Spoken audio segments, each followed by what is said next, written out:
officiel de gaz. Hein, le ministre du pétrole, Birame Souleye Diop, ci benn entretien avec la RTS Radio Sénégal dafa xam le ni li ñuy am ci pétrole bi pardon ci gaz bi du ñu permettre ñu war a mën a alimenter toutes nos centrales électriques. Centrale à gaz yi ñu war a mën a kii mooy jusqu'à 220 mégawatts si je ne me trompe. Oui, 250. 250 mégawatts. Mais foofu on s'interroge quand même sur la problématique de l'approvisionnement en gaz de nos différentes centrales yi nga xam ne ils vont contribuer au gaz to power et éventuellement à la réduction des coûts de l'électricité. Man daal jaaxle naa Abdou Khadre. Combien de fois on a répété ce que le ministre a dit? C'est-à-dire que dañu soxla suñu gaz li tolloog besoin Senelec li tolloog énergie bi ñu soxla ñu jox na ko ci suñu gaz ñaata yoon lañ ko wax fii sukkandiku ci base article 54 bi nga xam ne ñi ñu tàmm suivre xam nañ ci disposition boobu lañu ne balaa ñuy jaay lenn ci suñu gaz la ñuy jox ñun li ñu soxla ba pare mais le problème mooy Macky Sall def ni woon ñun centrale wu 250 mégawatts dañu soxla alimenté bateau turc bi moo ëpp centrale boobu West African Energy moo ëpp centrale boobu donc nga nekk producteur de gaz nga am ambition wu sa quota de gaz jural la énergie boo xam ne benn bateau bu set fii moo ëpp lu muy produire ay privé sénégalais centrale bi ñu teg fii moo ëpp lu muy produire loolu je crois que c'est de la haute trahison. Ah oui. Ah oui. 14 millions et demi de mètres cubes. Je parle bien de mètres cubes. Waxuma ay MSCF, waxuma ay TCF, waxuma ay mesures anglo-saxonnes. Je parle de mètres cubes. 14 millions et demi de mètres cubes mooy génn foofu waxuma la par mois waxuma la par an mais par jour. 14 millions et demi de mètres cubes pour ñu xam ko. Parce que ay MSSF yooyu daf ñuy réeral. Alors loolu war nañ ci mën a am ñun ci suñu 5% bu doon 10% la dañuy am 1,450,000 mètres cubes par jour mais man dama jàpp ni 5% lañ ci am te 5% lañ ci am mës naa dégg communication bu ni 10% lañ ci am 10% boobu dañ ko bokk ak Mauritanie léegi bu dee 5% lañ am 450,000 barils yooyu 1000 mètres cubes yooyu da nga koy diviser ci digg bi mu nekk 725,000 mètres cubes par jour mais 725,000 mètres cubes par jour moo ëpp li ñuy jox te ñun bu ñu soxlaa lu ëpp loolu dañuy jël suñu 725 mètres cubes par jour ba pare dolli ci li nga xam ne moo koy compléter pour mëtee suñu soxla bu boobaa nag loolu. dañu koy sax lebal 2 mois duñu ko may nag. dañ koy fay ci la muy jar ci marché international bi mais 60 jours la ñuy am pour fay ko ça veut dire que Senelec dina jël gaz bi. togg ko jaay la ko jaay ma ko ñu fay ko facture léegi sax dañ koy fay avant ñuy consommer prépayé. Oui. mu tourné ci bu baax a baax doog a fay BP ak Cosmos loolu neexul booleeg sa part de production bi nga xam ne du la dikkee dara. loolu boo ko amee wax dëgg yàlla.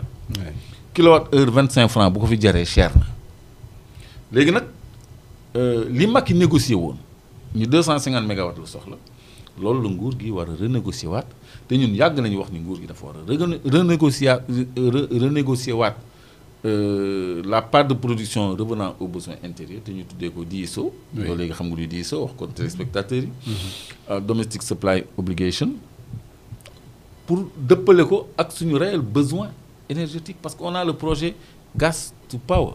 Mais si DPG bi déclaration de politique générale à l'Assemblée nationale le premier ministre Ousmane Sonko waxoon na jotoon nañu négocier ba dinañu am 2000 mégawatts. C'est-à-dire dañu produire. fu ñu koy intégrer loolu dañu am équivalent wu 2000 mégawatts. Oui. Supplémentaires à nos 1800 mégawatts yi ñuy produire déjà. Ah, ça, c'est la production. C'est la production d'électricité. D'accord. C'est-à-dire, le gaz est convertible en kilowattheure. Hein. C'est via le joule, hein, qui est une unité qui est convertible en kilowattheure. Le joule.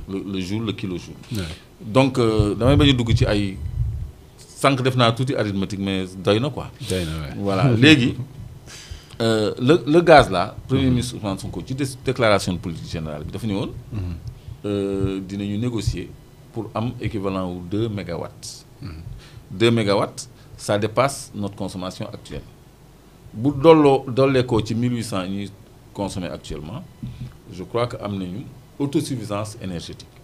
mu des nag souveraineté énergétique nga xam ni doo soxla importer doo soxla dara loolu ñu ngi koy am ci blogu Yaakaar Teranga bi nga xam ni li fa nekk moo ëpp li nekk GTA. oui te bokkuñu ko kenn. la fa nekk. moo ëpp fuuf la nekk GTA te bokkuñu ko kenn boobu nag mooy affaire bi en attendant. Sangomar bii tamit mais am na 4 TCF de gaz tuutiwul mën na faj soxla. parce que réseau gazier bi dafa maye zone boobu pour prévoir transport du gaz boobu vers les lieux de stockage et de distribution. Donc Sénégal am na ay atout mais fulla gi mooy li ñu moom te suñu ay texte may ñu ko. ñu foqati ko léegi nag bu fekkee ni ki fi nekkoon moo ni ñun lii la ñu soxla xam nga BP ak Cosmos wàccoon nañu ak ñun parce que ñun ñoo déclaré la production intérieure à 250 mégawatts. mais certainement dañ ko xelal Macky Sall. wala moom moo ko évalué boppam. Macky Sall dafay diil moom moo def lu tuuti loolu ba noppi ñu retardé le réseau gazier bi nga xam ne même bu ñu nee sa quota ngi nii yow mënoo ko jël alors que nee nañu jaay nañu les premiers navires de gaz. oui les premières cargaisons de gaz lan moo yóbbu gaz bi ay gazoduc ñoo ko yóbbu ay méthaniers ñoo ko yóbbu ay effets sérieux comme bi gaaree fii nu mu tuddati. au port de Dakar. bi gaaree au port de Dakar yooyu ñoo koy yóbbu. waaye ñun am nañu benn fii boo xam ne mu ngi fi depuis 2021 ñu koy fay presque 2 milliards par mois mais na dem jëli suñu gaz yóbbu ko fu ñu ko soxlaa. Elton construire na investir na dans un terminal méthanier au port de Dakar. na jël gaz bi stocké ko foofu di dem di rooti ba noppi day regazéfier donc usine la. buy jël gaz liquide ba noppi di ko regazéfier donc dina mën a alimenter centrale yi nekk ci côte bi y a au moins une puissance installée de 800 mégawatts. La moitié de notre consommation est installée diggante Bel-Air ak Cap de Biche. centrale yooyu au moins war nañu mën a jëli suñu gaz ñu alimenter ko tant que c'est pas fait on va marteler que ce bateau-là est payé à ne rien faire. Qui a autorisé ça? Pourquoi on continue d'autoriser ça? Tant que defuñu ko dinañu wane ni de la même façon parce que ñun bi ñu koy wax boobu tubaab bi commencé wuñu woon jël gaz yóbbu ñoom fañ ko soxlaa. mais ñun pourquoi ñun mënuñu jël gaz indi ko fi ñu ko soxlaa ñun suñu centrale yi lañ ko soxlaa bateau bi mu ngi fii mais yu mel noonu la ñu chargé yóbbu Europe. pourquoi bii ñu ser ko fii du def dara donc au-delà de la négociation pour ñu am plus ci DSO bi domestic supply obligation war nañu pallier à ce manque de réseau de transport de notre gaz nga xam ne réseau gazier bi pareegul il y a des retards d'investissement et des retards de réalisation des engagements de travaux qui traînent mais en attendant FSRU bii ñëw fii mais na dem jëli gaz bi ñu stocké ko fii port mu dem rootiwaat jox Bel-Air jox Cap de Biche nee naa la ñetti centrale ngi fi GTI mu nga fa centrale Sénélec mu nga fa West African Energy mu nga fa loolu rek boo ko boolee c'est minimum 600 à 700 mégawatts plus le car power ship bateau turc bi nga xam ne moom tamit contrat am dafa ñëwoon day fonctionner au gaz te ba léegi fuel lourd lay fonctionner ñoom HFO la ñuy wax mais HFO mooy fuel lourd rek donc nu mu tuddati fuel heavy oil mooy HFO mooy fuel lourd rek donc ñoom seen bande yi sax HFO lañ ciy bind donc loolu ça nous coûte 109 milliards de fuel lourd par an le bateau là alors que bu doon au gaz ça ne coûterait pas ça kilowattheure bi muy produire coût de production énergétique dina wàññeeku donc ça veut dire que le Sénégal a toutes les cartes en main pour opérer rapidement à une baisse pour procéder rapidement à une baisse du coût de l'énergie. Très rapidement. Mu des nag léegi le carburant. Parce que foofu moom on attend la SAR qui a traité 640 000 barils et waxuñu lan mooy coût de traitement bi, il n'y a pas le rapport de ce traitement. Mais pour le carburant, est-ce qu'il n'y a pas des facteurs exogènes qui peuvent être contraignants? Non, les facteurs exogènes sont positifs parce qu'on assiste à une baisse du baril du pétrole sur le marché international. Donc, il faut impacter positivement.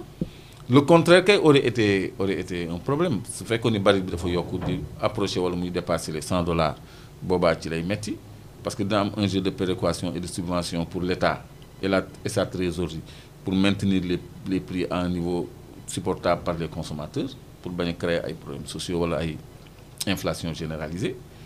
Mais par contre, si la tendance est baissière et le dollar bat de l'aile, mais lolo, ça doit se répercuter positivement. Mais le baril est vendu en dollars, hein? Oui, mais le dollar lui-même bat de l'aile. On va vers une dédollarisation, vers une chute du dollar. Ça, c'est absolument sûr. Ils se maintiennent, ils se battent, mais les gars, ils ne quoi. Et puis, la Chine est sortie du système SWIFT, donc après la Russie. L'Iran, ce n'est pas les amis des Américains. Donc, le BRICS est en train de s'organiser. Il y aura une alternative. Moi, je dédollarisation, la décadence du dollar. Donc, lolo, c'est autant de facteurs qui doivent profiter. Mais pour peu que nous nous organisions, pour avoir une souveraineté, c'est-à-dire sur le pétrole, depuis quand on dit qu'il faut mettre une raffinerie, poser une première pierre, il faut le faire en paix. Mais on a identifié le lieu où va être construite cette station. On a mis 1 an à l'identifier et ça ne peut être ailleurs que dans le département de Foundiougne, d'où provient la ressource. Ce n'est pas compliqué. Moi, je suis ingénieur, c'est le bon sens. Mais les ressources, il faut les jogger. Mbao, kër yi ñëw nañu ba sës raffinerie bi. C'est vrai, il y a 30 hectares, mais il ne faut pas le mettre là-bas. On a peut-être une unité de stockage à la limite. Mais ailleurs, bon identifier le site, mais monte financièrement le projet, SAR fait des chiffres d'affaires, un résultat net plutôt, de 1000 milliards. 1 milliard 558 millions. 1 milliard 558 millions de résultats nets, c'est 1000 milliards environ de notre argent. Ça, Petrosen Mokomom à 83, quelque chose pour cent. Je ne sais pas ce qui est après la virgule, mais c'est au-delà de 83% d'actifs le Petrosen. Petrosen, c'est l'État. SAR, c'est l'État. Donc, nous avons moyen, avec signature, le Premier ministre parlait de l'aide de confort. Mais il y a une forme de garantie que l'État peut offrir pour que les gens puissent raffinerie. Pour la SAR et pour Petrosen. Donc, si le pétrole est jóge mooy FPSO ñoom fii lañ ko bëgg a indi mais fii mooy yoon bi fii moo gën a gàtt te moo gën a yell parce que ñii da nga leen di impacter positivement ñu am développement maliens yi di ñëw di jëlee foofu seen carburant. bañ a dugg ci Dakar du ñu romb sax Fatick du ñu àgg sax Fatick. foofu la ñuy jël rek dem mooy gën a gàtt ci ñoom mën nga sax voter loi boo xam ne transporteur sénégalais ñoo koy yóbbu ba frontière ñu transporter ko wala ñu ut fa benn port sec. Liggéey ci pipeline ñu ngi def réseau gazier mais pourquoi pas oléoduc bu dem Kidira ñu def fa un grand hub de stockage et de distribution maliens yi di yem foofu sax wala ñuy dugg si yooyu yëpp réflexion moo koy indi et là je rends hommage à Idrissa Seck. Oui xam nga moom bokkuñu ay affaires politiquement mais il a eu la lumineuse idée d'avoir été le premier à proposer et à faire réfléchir sur l'idée d'un port sec à Kidira. Mais lolo, je crois que gis nga lu baax fu mu mënti jóge ci Sénégal nañ ko jël. Port sec mooy fu jegewul géej. Port sec mooy port bu nekkul ci géej maanaam espace boo xam ne mën nga fa def ay conteneurs mën nga fa stocker ay produits secs et liquides. Day am espace de congélation comme jën yi jóge fii di dem foofu yooyu tout ça wala ay produits périssables mu am ay hangar frigorifique yu mag xam nga am ay dépôt de carburant yu mag mu nekk un hub de stockage en fait de tout produit, de tout type de produit. Au-delà du pétrolier et des hydrocarbures. Mais marchandises diverses tamit dafay nekk. Donc loolu c'est des schémas yoo xam ni on peut l'emprunter à Idriss Seck pour mettre ko en forme parce que c'est pertinent. Parce que le Mali est un bon client pour le Sénégal lu mel ni bu amoon Kidira lii nii la bu amoon Kidira jeex na Maliens yi foofu la ñuy yem mais du doon ci géej day doon ci kii bi ci suuf si ci jéeri ji. À côté de ça nag mu am ay unités de stockage de conteneurs yi ñuy jël conteneur soxla mu nekk fu fermé à l'air libre la da ngay jël ba kii comme yii. mais day impacter positivement sax économie Mali parce que day réduire seen coût de transport de moitié. Effectivement. De moitié. Plus de la moitié. Bon, la moitié du transport que les Maliens prennent. Oui. Mais c'est les Sénégalais qui vont le prendre pour amener les conteneurs à Kidira au lieu des Maliens. Maliens yi Kidira la ñuy jël si. Tronçon boobu ñun lay dellu si. du génn donc foog ñu gis nga Abdou Khadre. Oui.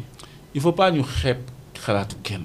gis nga lépp lu baax ci Sénégal ak fu mu mënti jóge nañ ko étudier xool ndax lu mën a nekk la bu fekkee ni lu mën a nekk la ñu xool naka lañ koy taxawalee parce que amatuñu temps dañu war a suqali Sénégal dañu war a liggéey dëkk bi on a les atouts on a tout